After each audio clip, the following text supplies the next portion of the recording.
Welcome back guys.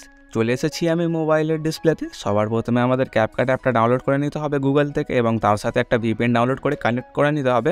ওকে, VPN connect করার পর আপনারা গুগলে চলে আসবেন।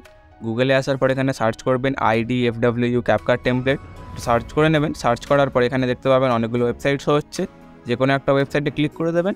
ক্লিক করার পর এখানে লোডিং হয়ে কিন্তু এই ওয়েবসাইটে চলে আসবেন। নিচের দিকে যাবেন, যাওয়ার পর দেখতে পাবেন ইউজ টেমপ্লেট অন ক্যাপকাট এটা আছে, এটাতে একবার ক্লিক করবেন। ক্লিক করার পর লোডিং হয়ে আবারও সেকেন্ড টাইম ক্লিক করবেন। ক্লিক করলে কিন্তু এটা অটোমেটিক ক্যাপকাট অ্যাপে চলে আসবে। ওকে, দেখতেই পাচ্ছেন এটা কিন্তু ক্যাপকাট অ্যাপে চলে এসেছে। এরপর আপনারা ইউজ টেমপ্লেটে ক্লিক করবেন।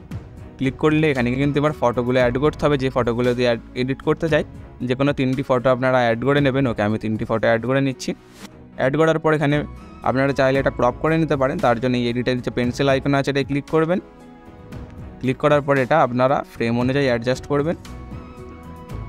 ওকে, আমার এটা ঠিক আছে। এবার 3 নম্বর ফটোটাও অ্যাডজাস্ট করে নিচ্ছি। ওকে, এটা অ্যাডজাস্ট হয়ে গেছে। এরপর প্রিভিউতে ক্লিক করবেন।